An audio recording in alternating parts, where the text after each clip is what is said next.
And hello again, everyone, and welcome to Oklahoma Sports Scene. Taping here at the Wee Street Ice Center in Tulsa, Oklahoma, home of the Tulsa Ice Oilers. Take a look at our show lineup this week. It's all about the Super Bowl. We've got a super guest for you.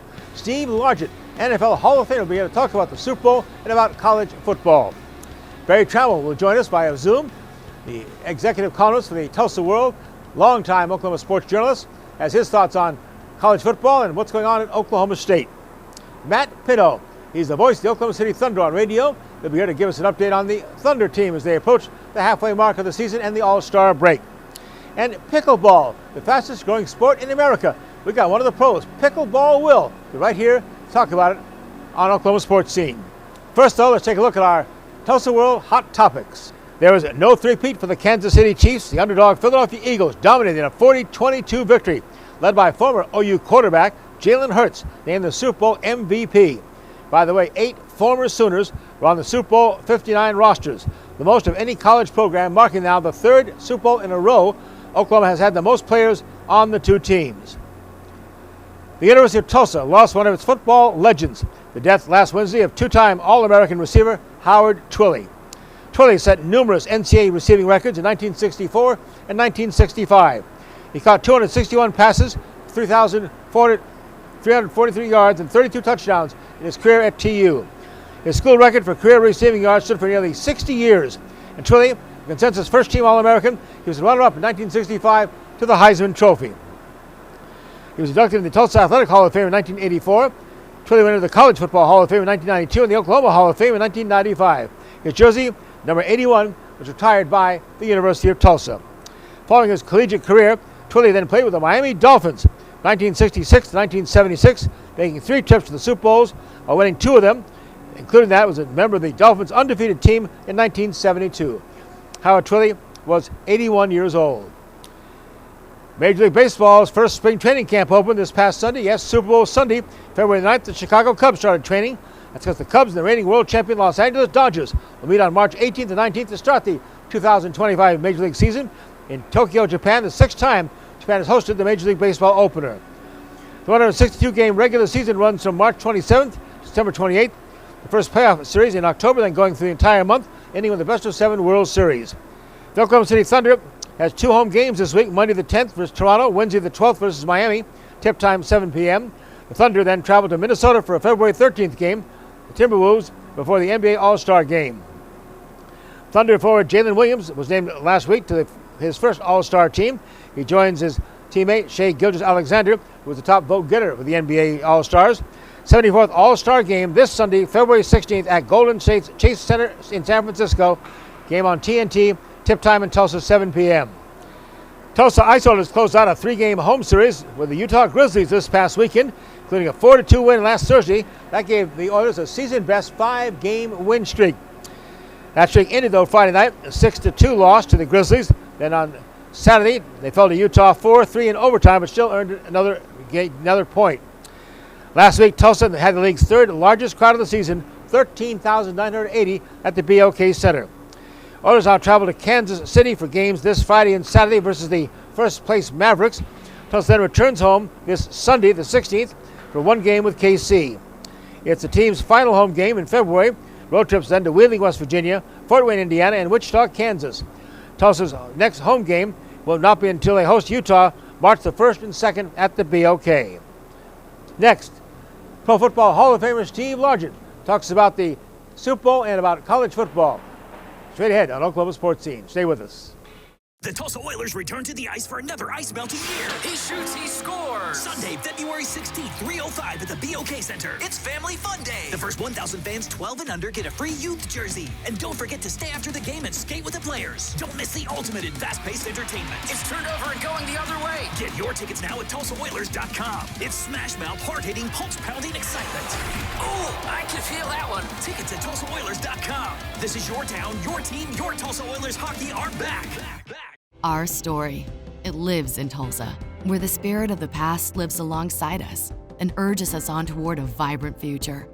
Because our story is still being written. It's the story of Tulsa, told by the journalists who live it and love it. Whether it's covering our rich history, bringing you the hidden gems of the food scene, or following the action in local sports.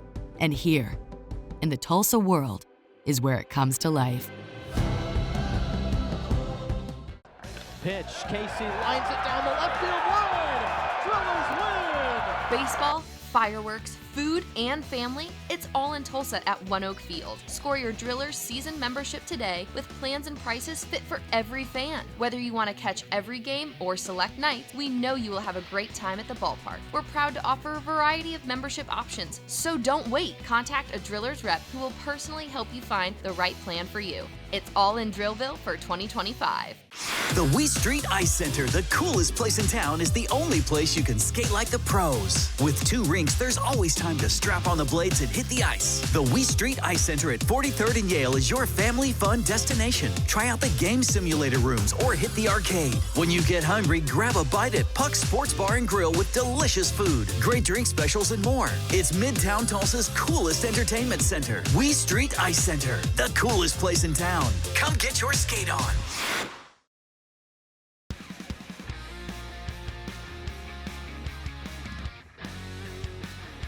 Well, it's done, the 2024-25 college and professional football season, ending with the Super Bowl last Sunday. Couldn't think of a better guest to have to wrap it all up than our friend Steve Largent, the NFL TU Hall of Fame receiver. Before we get to talk about Super Bowl, though, Steve, I've got to ask you about one of your contemporaries and guys that kind of led the way for you.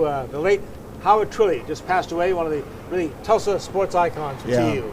Well, Howard was a good friend of mine. We didn't get to spend much time together recently because he moved back down to Dallas to be with his children that were moving down there. So I didn't get to see him very much in the last 5 or 10 years. But Howard was always, I mean, he recruited me. He was in Tulsa, and I had on my recruiting visit, and it was at a hotel that's right there on Peoria and the highway.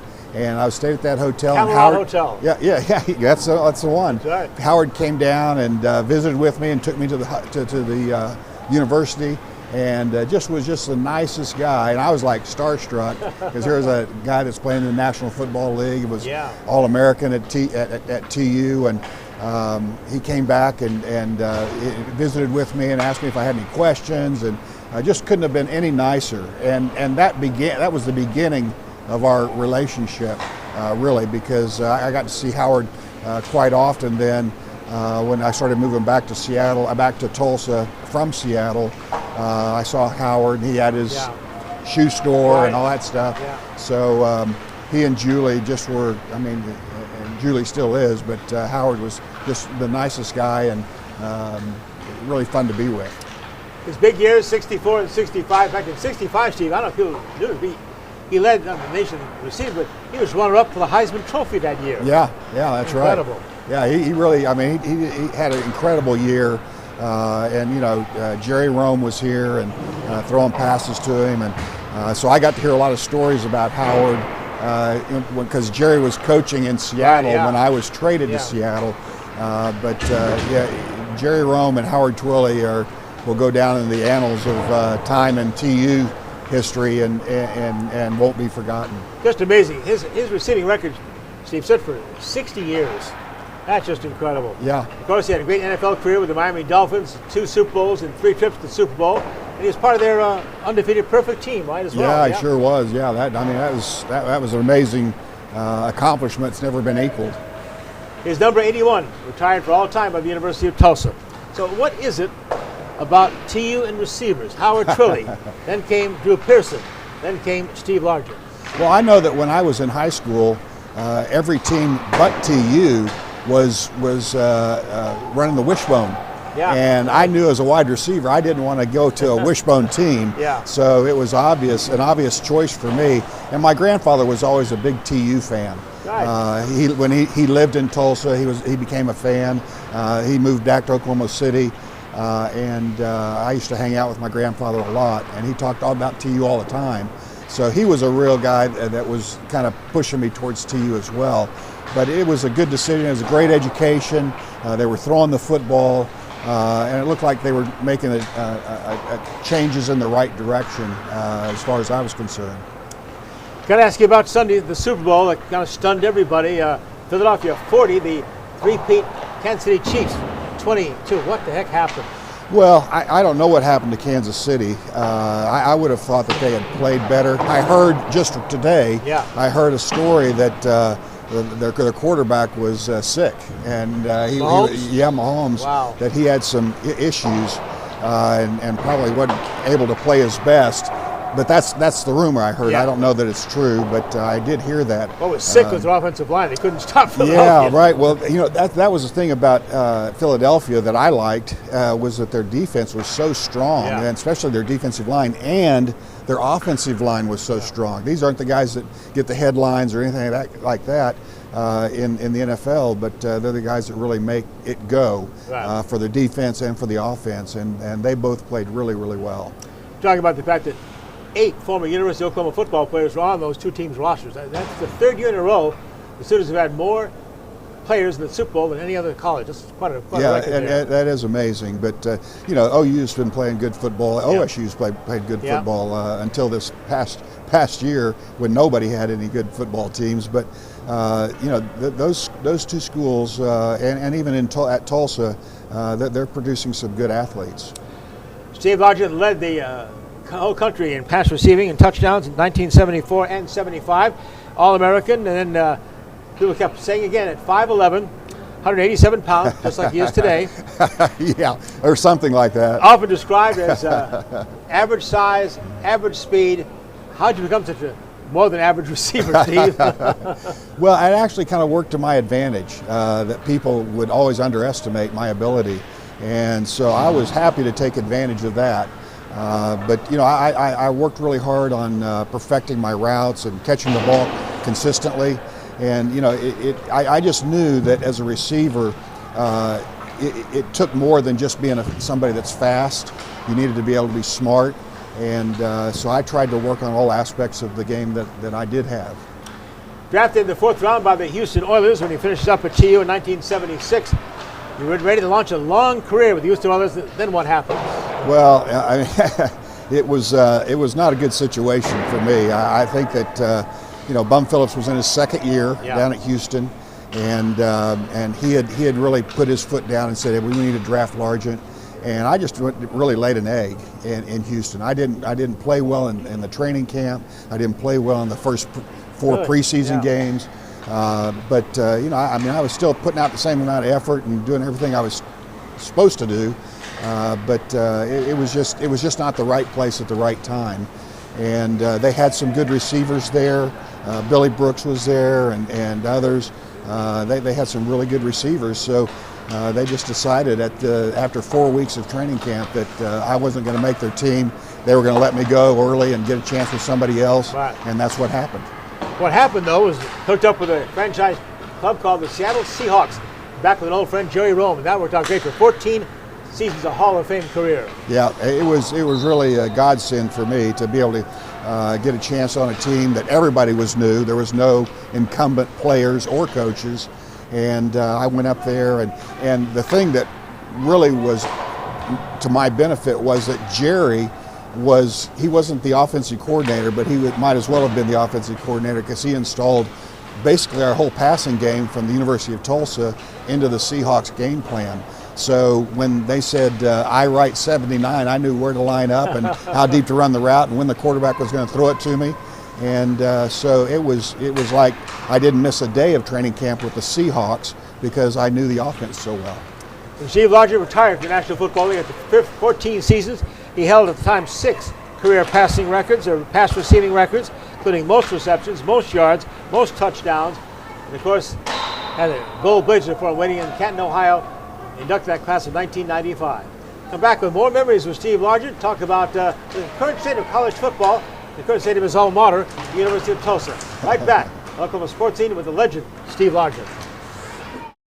The Oklahoma Sports Hall of Fame, home of the Paycom Jim Thorpe Award, is a treasure trove of memorabilia honoring Oklahoma sports legends. For museum hours or to schedule a tour, go to oklahomasportshalloffame.org.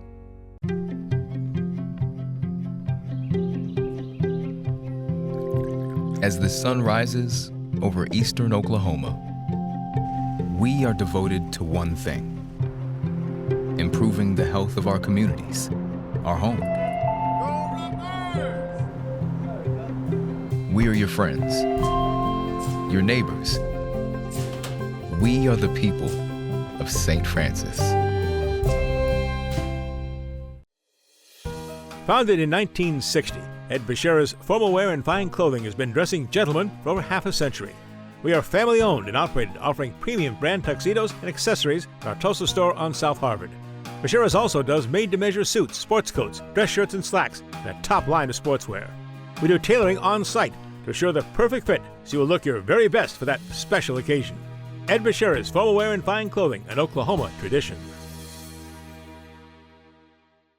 It's that time again, Tulsa. Your Tulsa Oilers indoor football team is back. Season kicks off Saturday, April 19th at the BOK Center, where your Oilers look to take down the San Antonio Gunslingers. Let's pack the house and start some ruckus. Season tickets start at just $9 per month with all home games on Saturdays. Experience the lightning-fast, hard-hitting, pad-popping excitement of professional indoor football. Get your tickets now at TulsaOilersFootball.com. That's TulsaOilersFootball.com. Saturday, April 19th. Join the Oilers action.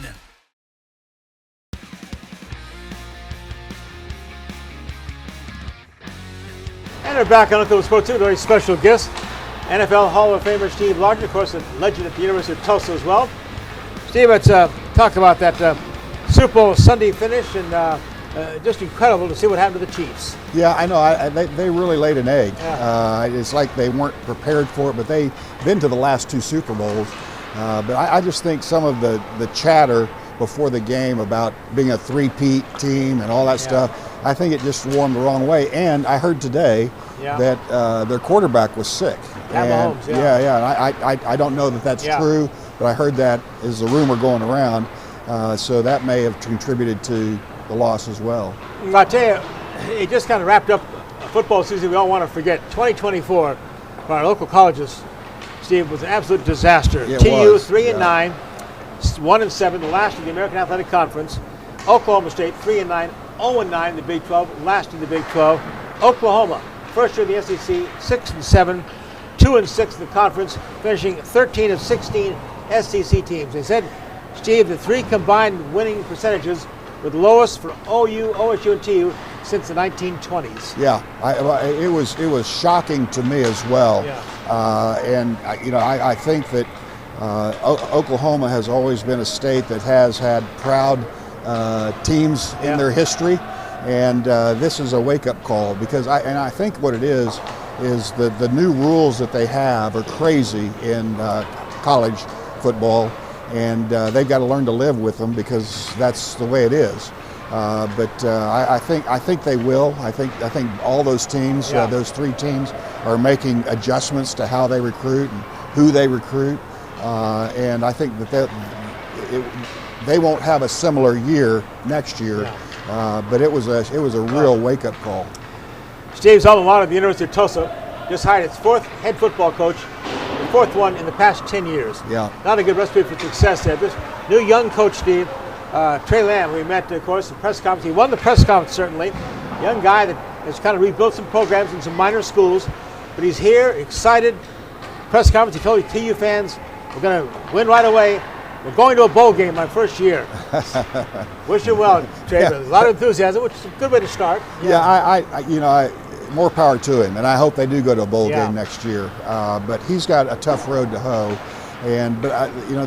where it begins is A, in his coaching staff that he's got to hire, and B, in the type of players that he's got to recruit.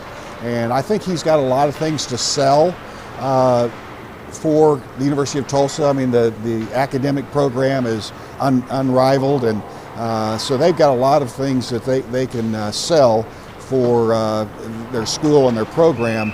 But it's a matter of getting the players that you've got to have to win at the highest level.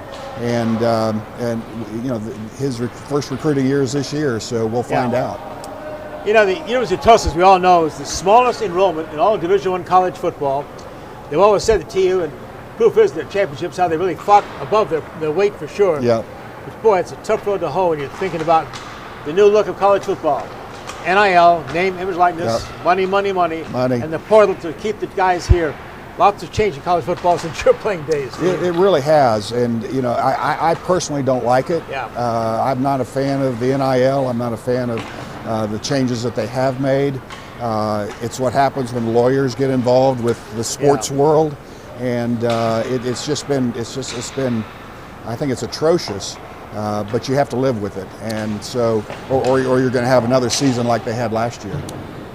Meanwhile, the National Football League just keeps rolling along without question the most popular sport in all the world right now, and they're really making a big push, Steve, to go international. They're talking about playing games this next year, already set up in Ireland and Australia, and maybe one year in the future, playing the Super Bowl out of the United States. Well, I don't think that will happen. I hope not. Yeah, I don't think that will happen, but they already are playing games in the preseason overseas, and they've been pretty successful. So, I didn't know that the NFL was talking about doing regular season games overseas, but, I think they even had one overseas regular season game this year. Right, yeah. So they're testing the water and just trying to make the model that they have even bigger. Well, no question, pro football is a big popular sport right now, but again, going back to our college roots, which people get excited around here and stuff, and I just keep thinking again of the changes, Steve, and the pressure on these coaches too in the portal. You've got to basically re-recruit your old team every year. Yeah, that's right, and that's hard. I mean, you got to recruit not only guys on the road, but you got to recruit the guys that you're playing with last year. Make sure that they're staying and not going away and for some other team. And I think it puts a lot of pressure on your coaches. Puts a lot of pressure on players too. But that's what I was saying. I don't think the NIL and the new wave stuff in college football is positive. They're talking about this April to some kind of decision finally by the courts on this NIL thing, and the formula they talked about now, Steve, is all these schools will get $20.5 million to distribute how they want to in their athletic program, which may even off some, but obviously, Ohio State this year kept with $25-30 million and won a national championship. That's kind of the standard now. Yeah. It's I don't have anything positive to say about it. That's all I can say. But it is the world that we live in, and we're either going to adjust to it. I'm talking about TU now. They're either going to adjust to it or they're going to continue to fail. And you can't continue to fail and keep a program going like football at a school like TU. I think a Hall of Fame receiver like Steve Largent had all those receiving records at TU, and when he left the NFL, we mentioned he also had held 6 records for so many years there. You got to love the fact it's such an open game now, and passing is everything in all sides of football, high school, college, pros. Passing game is it. That was the reason that I came to the University of Tulsa. I mean, they had just had the Twilly and Rome era, and they were used to throwing the football, and they said, we're going to be different than the wishbone teams. We're going to throw the ball, and if you want to come to TU and throw the football, that's what we're going to do. And so it was obviously appealing to me, but I think that every team is doing that now, and to me, it's a lot more fun to watch a team throwing the football a lot than it is watching them run the wishbone. Well, let's get some advice from a Hall of Famer. For those young players out there, if you're not as big or as fast as Steve Largent, what about a guy who's, and again, these measurables, Steve, so many times they overlook what's inside a guy, in the heart of a guy. And that's a big part of it. What would you advise a young guy who may not be the tallest, fastest and stuff, to be a top receiver, top player? Well, I think it does matter what you have going on up here and what you have going on right here in your heart. I think that does matter, and that coaches are looking for players who have a lot of heart and who have a lot of brains. And so that was kind of my calling card. I wasn't the biggest, I wasn't the fastest, but I was smart enough and had enough desire that it pushed me over the hump. And I think there's still players today who may not be the fastest, may not be the quickest, but if you have a lot of heart and you have just a lot of gumption about you, that you can still play football at any level in today's game. And he may end up one year, like Steve Largent did, in the National Football League Hall of Fame in Canton, Ohio. Steve, congratulations again. Thank you, Chris. Thanks for joining us. All the best to the family. Tking you, sir. We're going to right back to Berry Tramel, longtime sports columnist. He has some thoughts on the Super Bowl, some thoughts on the disastrous college football season just passed, and what the heck's going on in Oklahoma State. All that straight ahead, right here on Oklahoma Sports Scene. The Tulsa Oilers return to the ice for another ice-melting year. He shoots, he scores. Sunday, February 16th, 3:05 at the BOK Center. It's Family Fun Day. The first 1,000 fans 12 and under get a free youth jersey. And don't forget to stay after the game and skate with the players. Don't miss the ultimate in fast-paced entertainment. It's turned over and going the other way. Get your tickets now at TulsaOilers.com. It's smash-mouth, hard-hitting, pulse-pounding excitement. Oh, I can feel that one. Tickets at TulsaOilers.com. This is your town, your team, your Tulsa Oilers hockey are back. Founded in 1960, Ed Bashira's formal wear and fine clothing has been dressing gentlemen for over half a century. We are family owned and operated, offering premium brand tuxedos and accessories in our Tulsa store on South Harvard. Bashira's also does made-to-measure suits, sports coats, dress shirts, and slacks, and a top line of sportswear. We do tailoring on site to assure the perfect fit so you will look your very best for that special occasion. Ed Bashira's formal wear and fine clothing, an Oklahoma tradition. Pitch, Casey lines it down the left field line. Drillers win! Baseball, fireworks, food, and family, it's all in Tulsa at One Oak Field. Score your Drillers season membership today with plans and prices fit for every fan. Whether you want to catch every game or select nights, we know you will have a great time at the ballpark. We're proud to offer a variety of membership options, so don't wait. Contact a Drillers rep who will personally help you find the right plan for you. It's all in Drillville for 2025. The Wee Street Ice Center, the coolest place in town, is the only place you can skate like the pros. With 2 rinks, there's always time to strap on the blades and hit the ice. The Wee Street Ice Center at 43rd and Yale is your family fun destination. Try out the game simulator rooms or hit the arcade. When you get hungry, grab a bite at Puck's Sports Bar and Grill with delicious food, great drink specials, and more. It's Midtown Tulsa's coolest entertainment center. Wee Street Ice Center, the coolest place in town. Come get your skate on.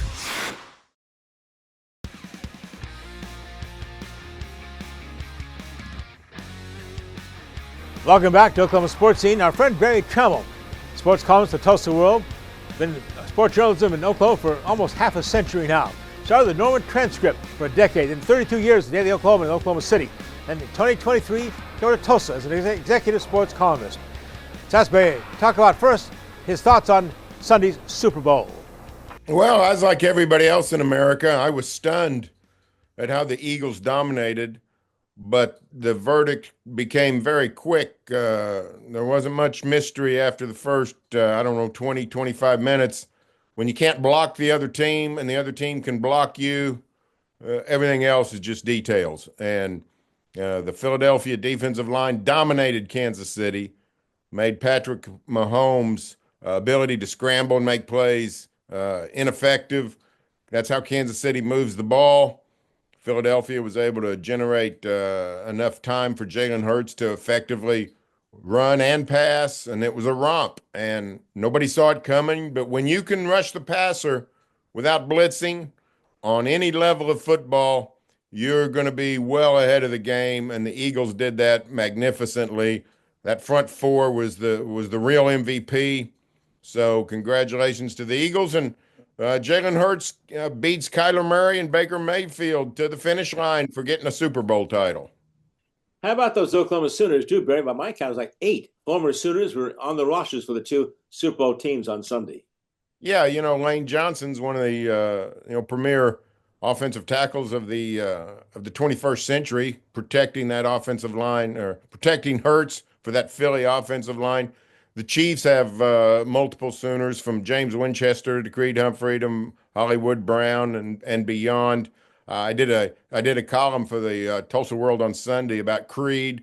Creed Humphrey's the first team All-Pro this year, best center in the National Football League. 4 years into his career, he's beloved in Shawnee. Just a local guy who has not forgotten his roots and doing great things. But his offensive line, it wasn't Creed getting beat a bunch Sunday night, but some of his fellow offensive linemen had a stiff trouble. But yeah, I think OU had the most players in this Super Bowl of any school in America. They did indeed. And let's switch now to Oklahoma State and some of the crisis over there. And we're kind of stunned about Dr. Casey Shrum's forced, or whatever type of resignation it was, that she's out and interim president is in, and a lot of things up in the air at Stillwater.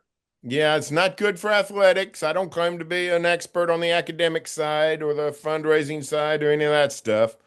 But I know this, Casey Shrum was incredibly popular with the rank and file of OSU fans. She was very popular with OSU coaches. And this is a case of, I think it was sort of a down day in Stillwater last week when the news broke. And I don't know that the athletic department was ready for such a blow. Casey was very supportive of the coaches, very solid at fundraising and getting people involved, rallying people. Just a very, very popular president. And she ran afoul of the regents. That can happen. It doesn't happen a ton in recent years and decades. That's sort of an old school phenomenon, but maybe it's coming back on a variety of campuses. So I don't see how this is a good thing for Oklahoma State athletics at all. Your colleague Bill Hasty in the column quoting former Oklahoma State athletic director Mike Holder said college athletics has an insatiable appetite for capital, and that just seems to never end. And they pointed out the difference now from a $46.9 million athletic budget for the Oklahoma State system in 2010 to now this past year, it was up to $121 million, and of course even bigger at OU. Yeah, the money's getting kooky. When athletic departments say they need more money, what they really mean is they've made some unwise decisions. The coaching salaries are completely bonkers. The buyouts on contracts, the payments to assistant coaches, the head coaching, what I call the vanity salaries for non-revenue head coaches in sports. Patty Gasso is worth $1 million or $2 million or 1.5, whatever she's making these days. But a lot of the other sports still who do not generate much revenue are getting massive amounts of money, more so than the renowned chemistry professor or the veterinarian professor or whoever it might be. And there's just no justification for it. It's certainly not financial. It's vanity, and there will be a calling at some point in which administrators are going to have to face some serious decisions on some of their financial maneuvers. And the Southeastern Conference, Berry, just announced their revenue distribution to their 16 of the schools get $52.5 million. OU and Texas with a half-year share there. At a half of that, at $27.5 million, but looks like the Sooners, money-wise, did the right thing with the SEC. Yeah, they left for money. So if you leave for money, what you're generally going to get is money.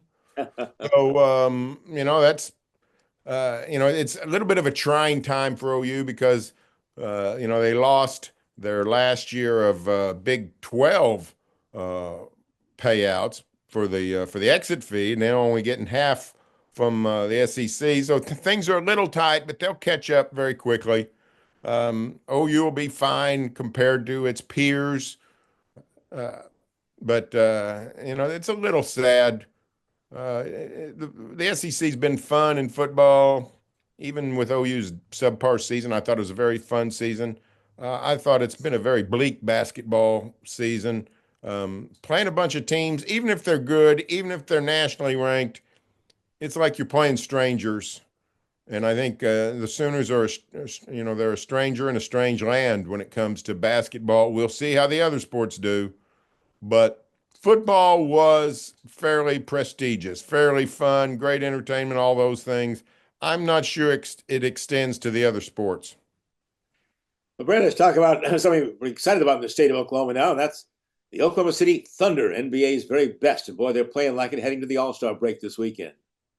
It looks like the Thunder has the best team in the NBA. Going into Monday night, they have a half-game lead on Cleveland for the NBA's best record, but the Thunder's been playing in the West, where your schedule's automatically tougher. So any kind of legitimate ranking of NBA teams right now would have Oklahoma City number one. They're deep, they're talented, they're hungry, and they're about to get healthy. We saw Chet Holmgren make his return Friday night. Doesn't look completely himself yet, but he should be there soon. Guys have missed some time here and there. Lou Dort, I think, comes back Monday night after a few games. Cason Wallace isn't playing, but here Alex Caruso is there to fill in, and they seem to have answers at any kind of depth situation. It's a very enviable place for the Thunder to be. Looks like a team that's set up to win for a very long time.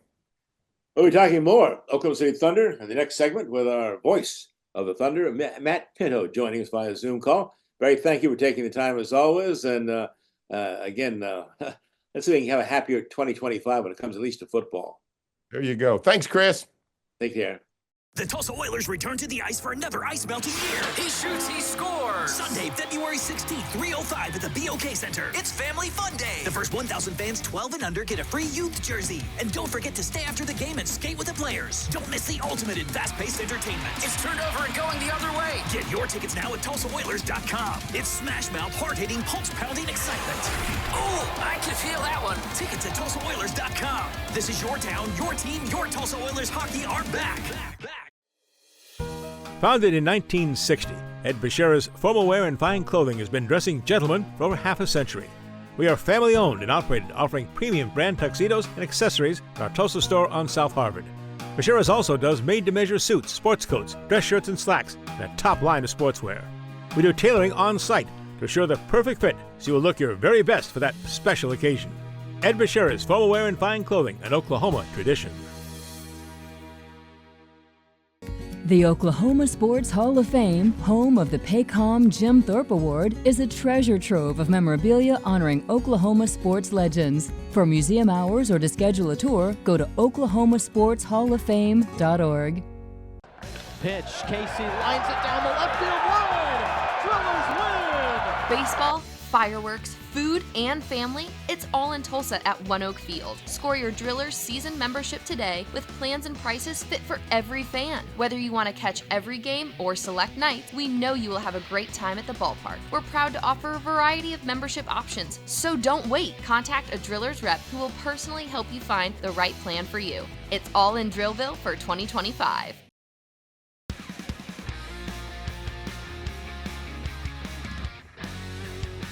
He is the radio play-by-play voice of the Oklahoma City Thunder, Matt Pinto. Just for this weekend's NBA All-Star break, we finally got to catch up with Matt with all these travels and stuff. Now let's start at the beginning for you. You've had a number of stops on the NBA tour. Yeah, really grateful to be here since the team relocated from Seattle. That's 17 seasons ago now. That's about half the time I've been in the NBA. So really grateful for this organization, for the extraordinary success they've had on the court and the connection they've had in the community through the entire state of Oklahoma. It's been an incredible ride and one that continues. I'm very blessed and really I count those blessings daily. Let's see, was that last year, Matt, where you called your 1,000th NBA basketball game?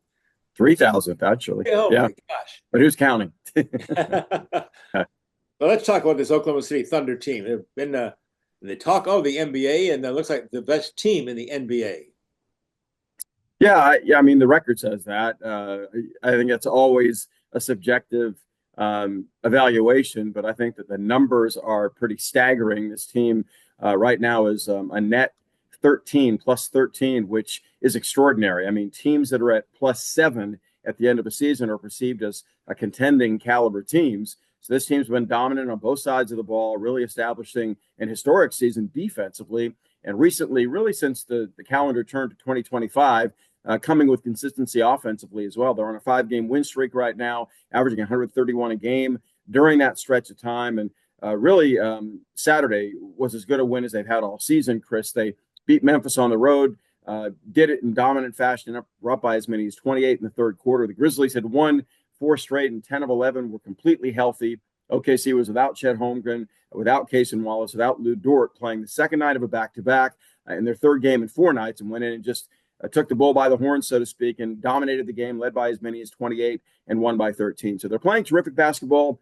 They play selflessly. They really love what they're doing. It's evident in watching them play. They get after it defensively, and on the offensive side, really share the ball well. Matt, you've seen all these Thunder teams. Is this the best? I think they have the potential to be. Now, time will tell, and playing through really the minefield of injuries they have all season, I'm really curious to see what they look like when they're fully healthy. They've not played a single game this season where they've been fully healthy. It's great to have Chet Holmgren back. He came back 2 games ago. They're kind of managing him into what ultimately they hope will be the role he was playing prior to being hurt, fracturing that pelvis back on game 10. But I think, time will tell, Chris. And that, again, is a subjective evaluation. One Thunder team in the past has been to the NBA Finals. That was the 2011-2012 team. This team certainly has that capability, and they'll need to get after it come playoff time. We've also seen past OKC Thunder stars. I think Coach Kevin Durant, Russell Westbrook, James Harden. Now this SGA. How does Shai Gilgeous-Alexander fit among those superstar players? Well, he shows the capacity to be probably a notch better. And the reason I say that is he brings it on both sides of the ball every night. He's put up historic numbers, Chris, in the sense of the true greats of the game. And certainly Kevin and Russ qualify there, James Harden as well.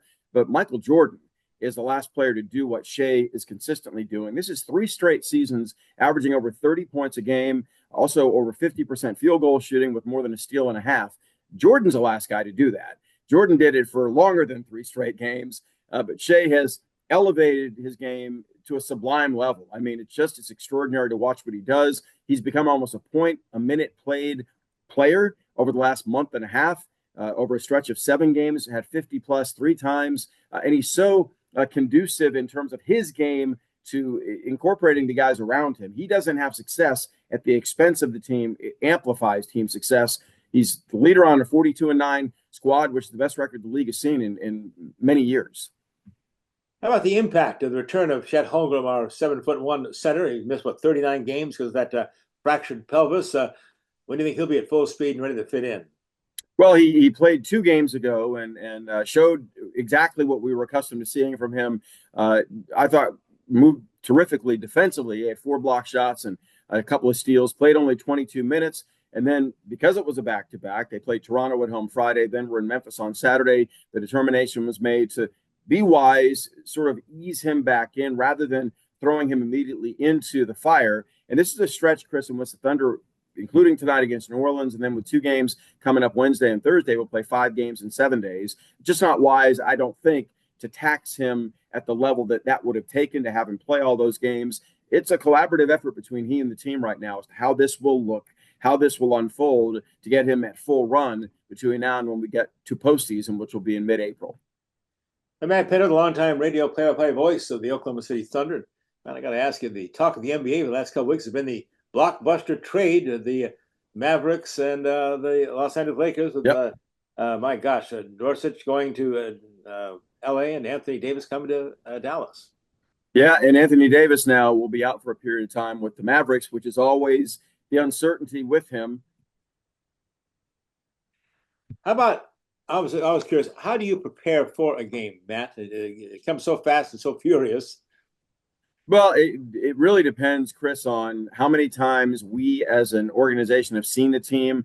If it's a 2nd, 3rd, 4th time in a season, which happens during the regular campaign with 82 games, it's a bit less. So probably 4 hours in those instances of like a hard-nosed, like dig in, prep time. But if it's the first time seeing a team, it's well over 8 hours. Just scouring the recent articles about that team, going through the different biographical notes that I want to have handy for me during the flow of the broadcast, and anything that's germane to what's happening with the team in general, so that I'm on my feet. I would say maybe 5% of what I actually organize and prepare gets used during the broadcast, but you never know what 5% it's going to wind up being. So you got to touch all those bases every game. Matt, one thing I marvel about also with you do this all solo. I've done play-by-play all my life. It always seems to have an analyst with you, or a couple of analysts, or a sideline reporter or something.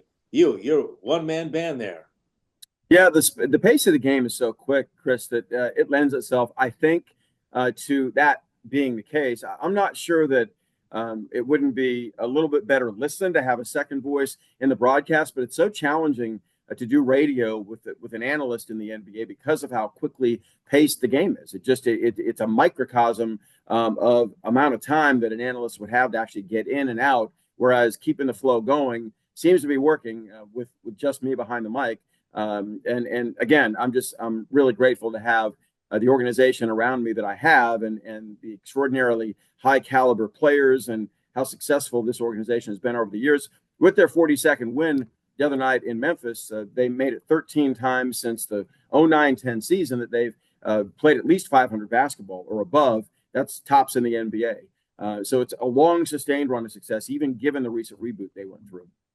Well, this NBA All-Star game this weekend, of course, marks pretty much the halfway mark of the season, which means a lot of basketball left, but just seems, Matt, we seem really close. Could this be Oklahoma City's first NBA championship? Yeah, I'm not going to go down that road just yet. There's a whole lot of ground to navigate between now and when the playoffs even begin. And the playoffs are such a different animal, Chris. During the regular season, when you sustain the work ethic this team shows, and the consistency and willingness to compete every night, especially defensively, you give yourself a chance in every game. But come playoff time, it's very different. It's really about the matchup. It's about just sort of getting after the Achilles heel of the opponent. At optimal, you've got to be able to divert away from maybe the pet plays you enjoy running, because the other team's going to take those away. Do you have the depth and the versatility? And do you have the on-the-run capacity to make decisions in a split second that don't compromise what you're all about? So this team is still the youngest in the NBA. Can they dive in and make that happen in postseason? I think they have great confidence that they're capable of doing that, but they've got to go show that now once we get to that point.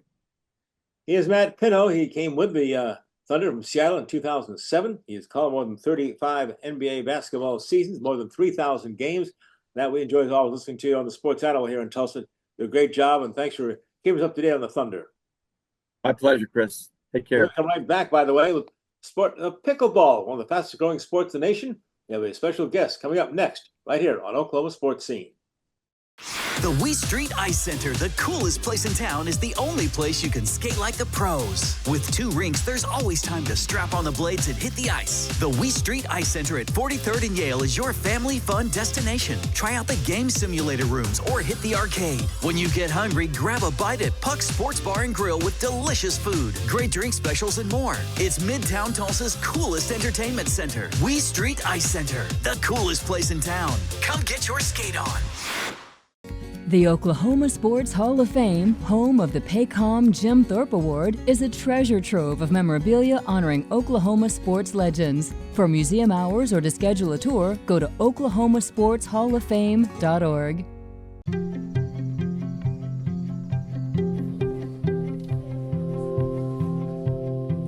Around the clock, throughout eastern Oklahoma, we are devoted to one thing: improving the health of our communities, our home. We are your friends, your neighbors. We are the people of St. Francis.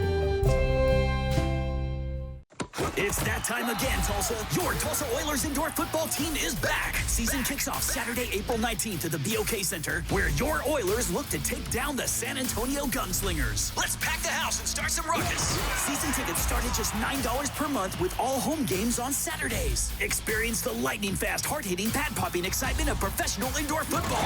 Get your tickets now at TulsaOilersFootball.com. That's TulsaOilersFootball.com. Saturday, April 19th. Join the Oilers action.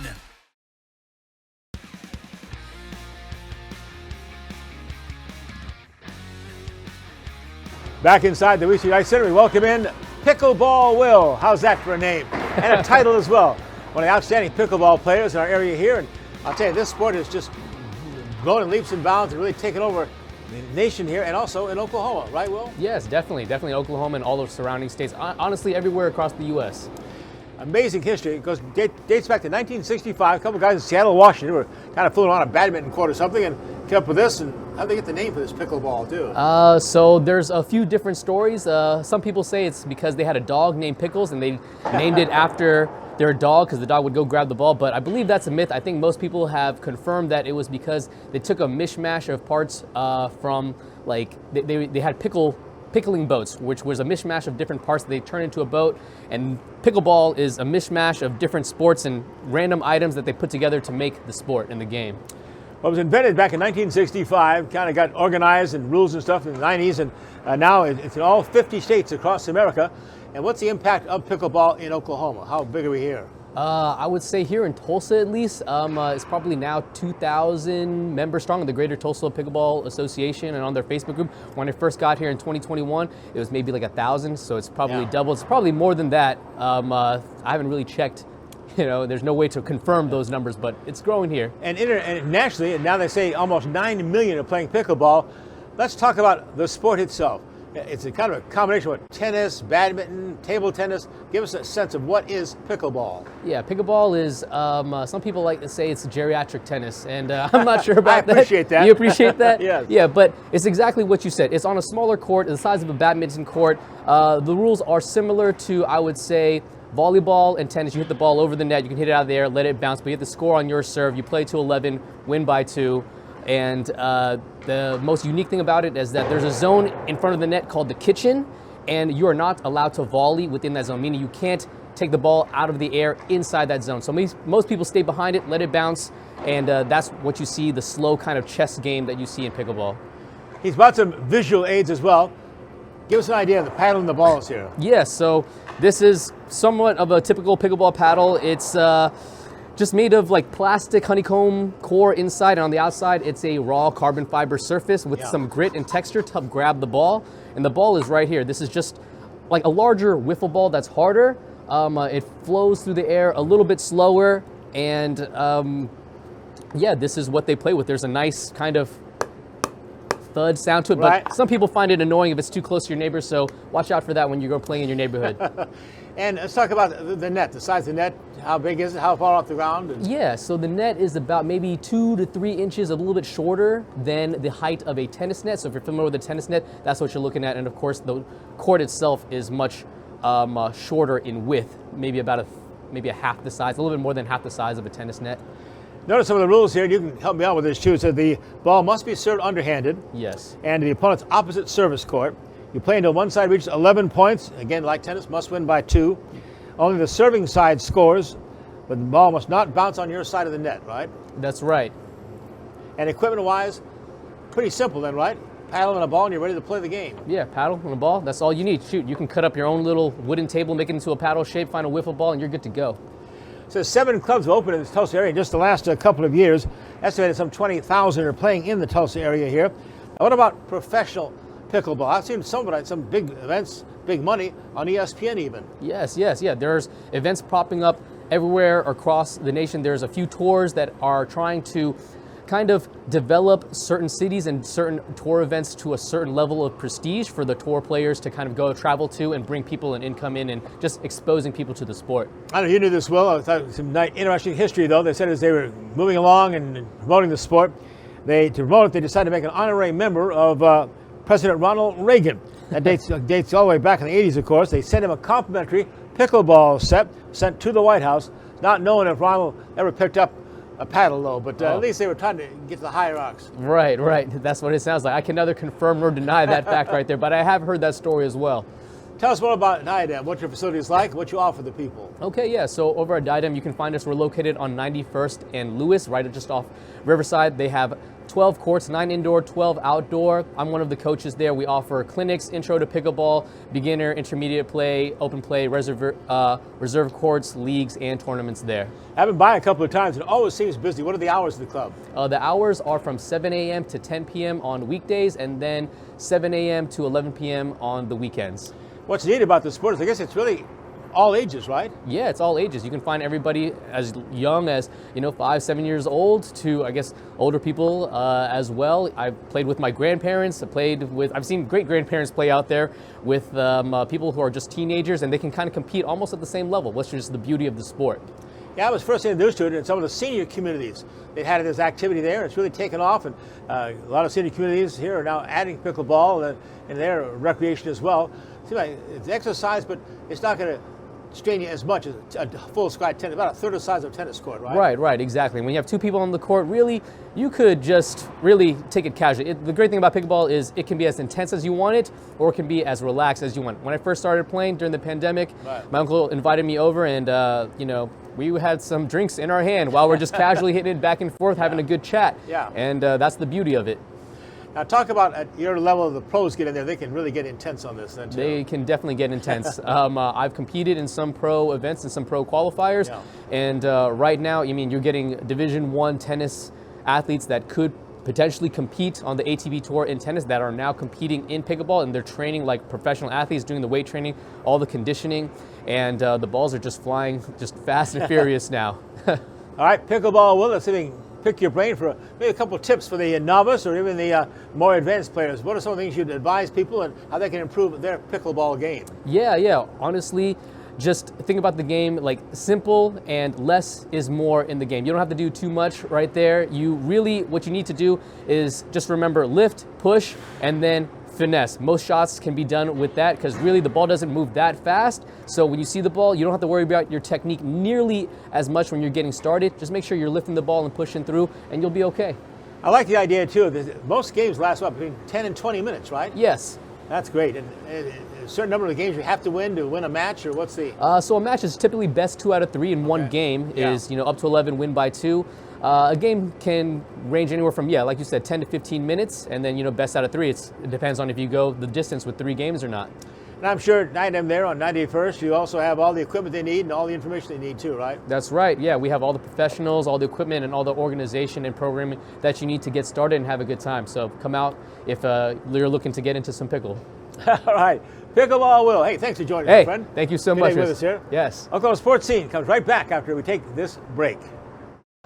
Pitch, Casey lines it down the left field line. Drillers win! Baseball, fireworks, food, and family, it's all in Tulsa at One Oak Field. Score your Drillers season membership today with plans and prices fit for every fan. Whether you want to catch every game or select nights, we know you will have a great time at the ballpark. We're proud to offer a variety of membership options, so don't wait. Contact a Drillers rep who will personally help you find the right plan for you. It's all in Drillville for 2025. Our story, it lives in Tulsa, where the spirit of the past lives alongside us and urges us on toward a vibrant future.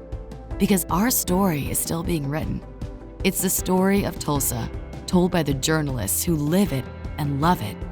Whether it's covering our rich history, bringing you the hidden gems of the food scene, or following the action in local sports. And here, in the Tulsa world, is where it comes to life. The Oklahoma Sports Hall of Fame, home of the Paycom Jim Thorpe Award, is a treasure trove of memorabilia honoring Oklahoma sports legends. For museum hours or to schedule a tour, go to oklahomasportshalloffame.org.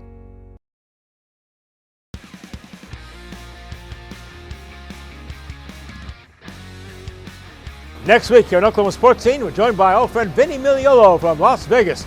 The final numbers are in for the Super Bowl betting. You'll be surprised and probably amazed at some of the top bets, the winners and the losers. And Andy Skirto, owner of the Tulsa Oilers Hockey, Tulsa Oilers Football, this fabulous Wheat Street Ice Center. We are on set, talking about all of it here on Oklahoma Sports Scene. Join us next week right here. It's good to have you with us.